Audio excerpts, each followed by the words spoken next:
letter from the Speaker is around announcements of policy. They're going to change things that then are done before the House has been able to see that and then react and to scrutinise. And the example that was given, I'm just going to pick this out for time, on Thursday the 3rd of July, the government announced its 10-year plan for the NHS.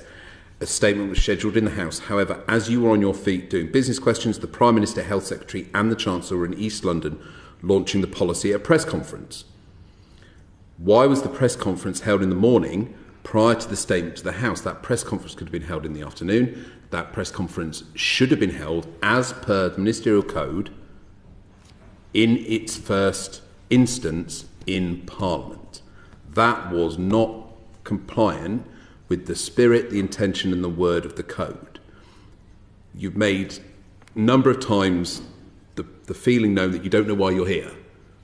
And that is absolutely not a feeling I've made. That's my okay, take. Well, I'm sorry if you've had that impression, that's because that is not. I am really happy to be here and to in that answer case, these my things. take is that you don't seem to see why you're here. No, so that's not at all. On that question, that's not at all. What happened for that instance for the 10-year plan, and how do you stop it happening again? Okay, the 10-year plan, which was a 169-page document, I think, was published to the House first. It wasn't given at that press conference. It wasn't the document itself. It wasn't a press conference about the whole document. It was a press conference about sort of plans for the NHS. But I take your point. I don't not take your point. And these are balances to get right. But the plan itself was published to the House. The statement was advertised to the House that morning, so colleagues had time to go to the vote office, get the full document, prepare, look at page 89 and find something in it that they didn't like or they wanted to ask questions about, and put those to the Secretary of State, who then his oral statement I think lasted for about 2 hours, and obviously every colleague got in on that. So I understand what you're saying completely, and I really don't want to have given anyone the impression I do not want to be here. I'm here, and I'm here for a good long while, and I'm happy to do that because I think these really are important matters to discuss and debate.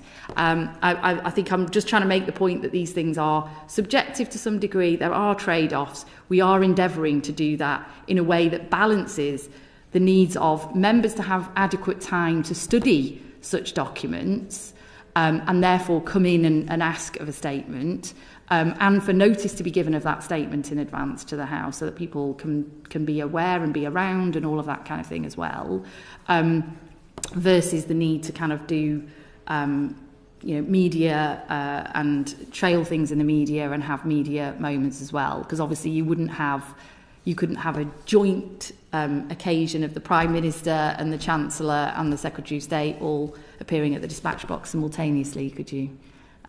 Because that's not how we work. You could have had that after. You could have had that after, look, that's something we constantly sort of stress test and consider, like the logistics of that. The perhaps the reverse of that would be that obviously parliamentary business is not as predictable. So let's say that day there'd been a press conference with the Prime Minister and the Chancellor and at a hospital kind of nearby London, booked in at 2:00, and 2 urgent questions had been granted, and then we'd had business questions, and then we'd had a statement from the Secretary of State. That statement, either he would have missed the press conference altogether, or he would have asked the Speaker to curtail that. So it was a logistics thing to get the message out first and allow them to then come to the chamber to give the announcement. Yeah, so there's just logistical things to do that. But what I want to be really clear about, which would have happened previously and was suggested as well, not by the Secretary of State, was that actually the Secretary of State do that somewhere, and sometimes the Speaker will make the suggestion to me as well, that the Secretary of State do that, and simultaneously we'd have a junior minister in the House giving the statement. I personally want the Secretary of State in the House giving the statement, and I think colleagues will want to interrogate the Secretary of State. On that point, I don't see the relevance of the fact that they've got a press conference organised or that they've gone off to do a visit somewhere. The convention is the House has to be informed first. If the House has not been informed, under those circumstances, they should not hold the press conference, or they should not take questions after that visit. The fact that it is inconvenient for them is not relevant to the current convention. So we come back to the point, is the convention simply no longer relevant for purpose, in which case we should be looking at reform of that convention openly, or is it a case that they should not be doing any of these things because the House has to take precedence? Well, look, I think just use your words carefully, because convention is not quite the same thing. Convention would be that, if we're looking at convention, that is custom and practice, that for many, many, many years, announcements go to the media and statements are made to the House later in the day, or when the House is then sitting, big announcements are made in recesses, they're made in conference recesses, many of them, at other times, and the balance of that is, so that would be a convention, which is a different thing from what you're talking about, which is the ministerial code. And there is a balance to be struck there about giving colleagues time to read full documents, which are published to the House first, and that was on that occasion as well, was published to the House first, published in time for colleagues to read through it, really consider the issues, and then come to the Secretary of State, who was there for 2 hours answering questions on it. So I don't see that as a breach of the code. I just don't. I see that as being forthcoming to Parliament. But of course, we are going to have media and comms plans around that mean we can get our messages out to the wider public. I mean, it may not be your interpretation of it, but a plain reading of the text, that would clearly be a breach.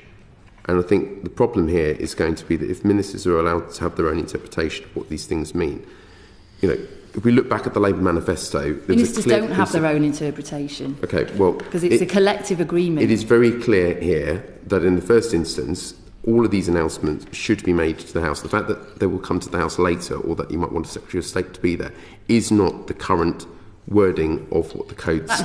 That document was published to the House first. Okay, it may well have been published to the House first, but we did not have any therefore, it was published to the House first. Okay, but we have instances and so we're having now a different conversation. We have instances where announcements were made where documents have not been published to the House first. Or even if you don't accept that, the general principle here appears to be that there are complications with the current arrangements because we now live in a 24-hour media environment. I accept that.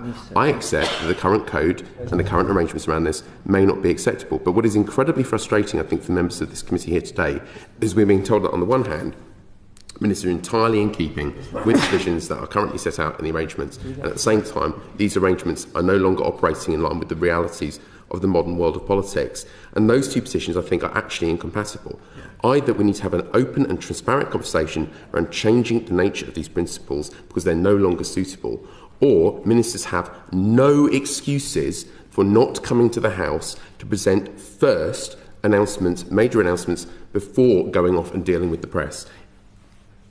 That needs to be resolved. Okay, yet again, I would just gently say, yet again, we're throwing up here sort of binary straw men, which, as I hope in the last hour and a half I've tried to explain, is not actually how these things sort of work or what they're subject to. The ministerial code and the conduct of ministers is a matter for the Prime Minister. However, expectations of this House would always be, whatever is in the ministerial code or not, expectations of this House would be that ministers, senior ministers, would be forthcoming to this House and would be making available to this House first big major announcements of policy.